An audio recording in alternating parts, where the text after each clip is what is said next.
Be aware of the larger swings to the upside into the 149 handle that can occur with both full 50% and equal legs. This is a full halfway back short and equal leg short coming in together here into the 148.79 area to the 149.45. So I think that area of inflection has basically a target on its back. We're just waiting now for the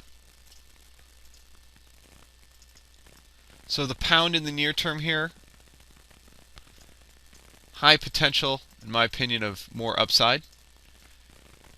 Look for resistance into that 149 area, and in the near term, the real question should be what could take us there. Where are there, if any, extended longs or support levels that can take us higher? Yesterday we talked a little bit about a 144.85 extended highs to highs. That area in the market has gotten free. It may be more or less aggressive. Let's see if equal legs in a pullback ends up holding.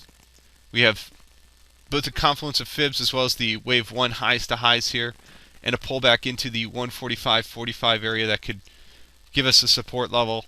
In my opinion, that could really take us, up towards a test of that 149 area at this time. So, kind of makes sense to me to have a little bit more downside here in the near term for the British pound, and I mean the immediate near term.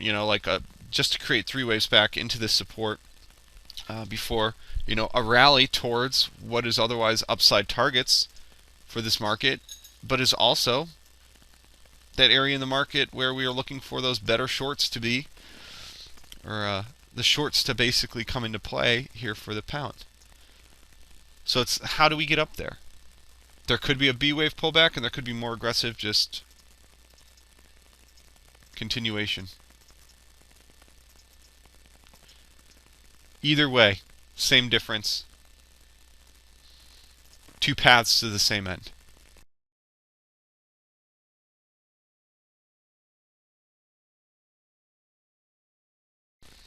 Good morning, everybody. Welcome to the live trading room. I'm Dan Hussey from ElliotWaveForecast.com.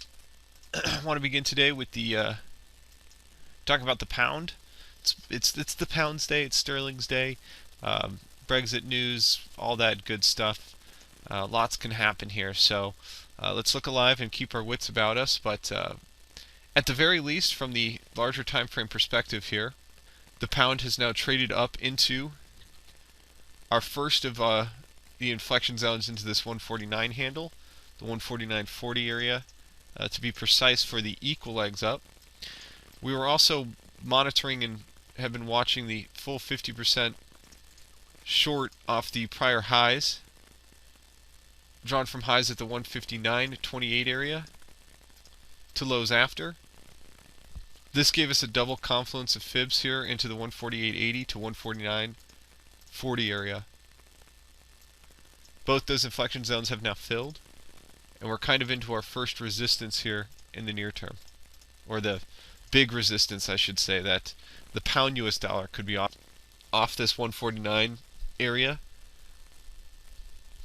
But it does look like it could want to push a little bit higher in the near term, maybe up towards 150s. You could see 200 pips higher from here, almost 300, and still be in these short setups. That's something to note.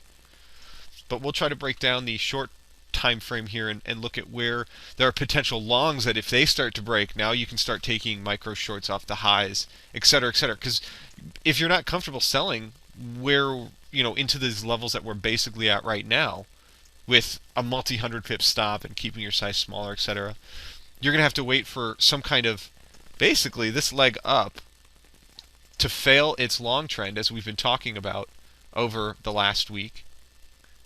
We've been talking a lot about those sub-degree time frame trends, like on the hourly, that can take us into setups. And in this case, it's a highs to highs extension that traded once, twice. Now same anchor, new high. If we get below the 146.60 area, then we would have micro 50 backs to sell, and you could probably be hopping in right around the 148 handle-ish. So let's see what happens today. It's all depending on, I do believe there's going to be some pullback towards the 147 handle anyway in the near term for this hourly chart to get at least those who had the cojones to sell into this 4-hour short with me. I am short. I'm not going to lie to you guys. So we'll see what happens.